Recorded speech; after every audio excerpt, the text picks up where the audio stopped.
Eu relutei para ler o livro Segredos de uma Mente Milionária porque eu jurava que era um livro cheio de frases motivacionais sobre riqueza. Mas no meio da leitura eu percebi uma coisa. A ideia mais importante do livro não é sobre ganhar dinheiro. É sobre por que algumas pessoas parecem voltar para o mesmo lugar, mesmo quando a vida delas melhora. Pessoas que ganham mais e continuam apertadas, recebem oportunidades e não aproveitam. Conquistam algo importante, mas acabam de alguma forma sabotando o próprio progresso. E segundo o autor desse livro, isso acontece porque cada um de nós carrega meio que uma programação invisível, que influencia as nossas decisões financeiras muito mais do que a gente gostaria de admitir. E mesmo que você não esteja tentando ficar milionário, entender essa ideia pode mudar a forma como você enxerga o dinheiro, o teu trabalho e até a sua própria vida. Sejam bem-vindos ao meu canal, eu diria o meu mundo compartilhado. Meu nome é Andréia Chociai e neste canal, sinceramente, a gente vai falar sobre tudo. Antes de escrever esse livro, Segredos da Mente Milionária, o autor relata que ele passou por diversos fracassos financeiros, negócios que ele tentou e não deu certo, investimentos que ele tentou. Ele é uma pessoa assim que não começou tendo uma boa relação com o dinheiro. Me identifiquei aí. E a virada de chave dele acontece quando ele conhece um empresário muito bem sucedido que fala para ele que o problema não é ele, para ter dinheiro, não é ele ganhar cada vez mais, mas é as crenças, o que ele acredita sobre dinheiro. E a partir daí, então, ele começa a estudar padrões de comportamentos de pessoas muito ricas. E aí ele começou a observar que não era muito uma questão de inteligência, de oportunidades, ou mesmo no esforço dessas pessoas, mas na forma como cada pessoa pensava, agia e se relacionava com o dinheiro. E aí foi dessa análise de comportamento dessas várias pessoas com muito dinheiro que surgiu essa ideia de que a gente carrega essa programação, essa ideia, essas crenças que a gente tem sobre o dinheiro desde lá da nossa infância e que vão influenciar a gente na vida adulta muito mais do que a gente gostaria. E eu trouxe aqui 7 pontos desse livro que mudaram a forma com que eu olho para dinheiro hoje e que fez a completa diferença na minha vida financeira. Primeiro, você não toma decisões com dinheiro de forma racional. Ele afirma que a maior parte das decisões financeiras que a gente tem hoje, elas foram tomadas lá atrás, com as ideias que foram construídas sobre dinheiro na nossa cabeça. Então, a gente acha que está comprando algo porque está tomando uma decisão ali racional de eu preciso disso, mas na verdade a gente está alimentando coisas que a gente escutou lá atrás. Por exemplo, pessoas que escutaram na infância: ah, pessoa rica é tudo trambiqueiro. Se, por exemplo, seus pais, toda vez que ia falar de dinheiro, era muita briga, era muita discussão, era uma pauta talvez evitada. Se o dinheiro era, de fato, um motivo de paz ou de conflito na sua casa.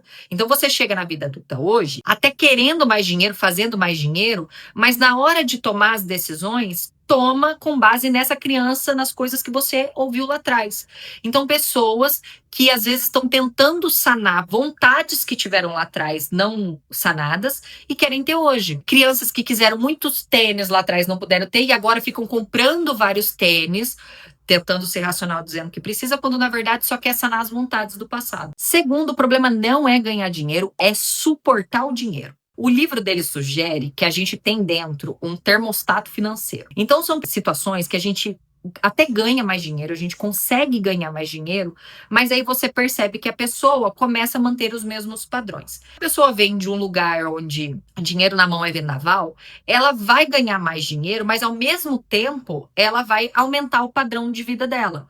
Ou pessoas que vivia vendo os pais endividados, falando sobre dívidas, falando sobre boleto, falando sobre conta, e aí começa a ganhar mais dinheiro e também vai criando mais boletos, fazendo compras, se mantendo endividadas, porque na cabeça delas se entrou mais dinheiro, eu vou continuar tendo o mesmo padrão. Então esse termostato que a gente precisa ter é justamente não é porque eu ganhei um pouco mais aqui que os meus gastos precisam acompanhar. Eu preciso aqui começar a ter decisões um pouco diferentes para lidar com esse dinheiro a mais que eu tenho. Terceiro, algumas pessoas têm medo do fracasso, mas outras têm medo do sucesso. Muitas pessoas acabam sabotando o próprio crescimento porque elas não vão saber lidar com o que vem depois. Tem pessoas que não assumem o sucesso que podem ter porque não vai querer ter mais responsabilidade, não vai querer ter mais comprometimento, menos horas vagas. Às vezes a pessoa diz que quer crescer, mas ela não quer ser criticada, ela não quer ter seu tempo tomado, não quer exposição. E aí, normalmente, você fica estagnado também nesse crescimento e até o teu crescimento financeiro, porque você não quer o ônus do que vem junto. Mesmo jurando para todo mundo que você quer crescer, que você quer ter muito dinheiro. Então, a gente precisa analisar se eu estou disposto a pagar o ônus do que vem com o meu sucesso antes de dizer que eu quero sucesso. Quarto, dinheiro amplifica quem você é. Dinheiro não cria caráter, ele amplifica caráter. Essa coisa do, ai, é só dar dinheiro para a pessoa que ela muda, foi só dar poder que ela se mostrou quem ela é. Não, ela sempre foi aquilo. O que acontece é que algumas pessoas, com o dinheiro e a sensação de poder que ele nos dá, mostra quem de fato elas são, porque elas veem liberdade ali no dinheiro de mostrar quem ela realmente é. Então, dinheiro não muda as pessoas, só revela quem a pessoa é. Quinto, reclamar pode ser um vício emocional. No livro ele fala que a gente precisa ter muito cuidado e conviver com pessoas que sempre reclamam, não porque seja proibido reclamar, mas é porque quando a gente convive com pessoas que só reclamam, a reclamação acaba se tornando uma identidade. Eu me torno uma pessoa reclamona. Porque existe diferença entre eu reclamar de algo que aconteceu ali comigo e construir uma vida em cima da reclamação. E ele diz que a gente não consegue construir nada de bom, de rentável, em cima de reclamação. Olhando, reclamando do meu emprego, reclamando da política, reclamando da situação, reclamando do status que está colocado na minha vida. Ninguém cresce numa identidade de reclamação. Sexto, a forma como você administra R$ 1.000 é a mesma forma que você administra 10 mil. Isso combate muito aquela ideia do assim, quando eu ganhar mais, eu vou investir. Se eu ganhar mais dinheiro, eu vou me organizar. Se você não se organiza com 1.000, se você não é diligente com R$ 1.000, você não vai ser com 10 mil. É como eu disse lá no outro ponto, você vai aumentar os gastos conforme. Se você ganha 1.000 e gasta para 1.000, você vai ganhar 10 mil e vai gastar para 10 mil. Os hábitos financeiros, eles tendem a escalar junto com a sua renda. Não se esqueça disso. E sétimo, este livro não fala só sobre riqueza, ele fala sobre responsabilidade. Em algum momento da sua vida, você vai precisar parar de culpar a forma como seus pais te criaram, a forma como foi falado de dinheiro, a forma como você não teve acesso à educação financeira e tomar a responsabilidade para si. Você cresceu numa casa que não tinha responsabilidade financeira, então você vai ser responsável por estudar educação financeira.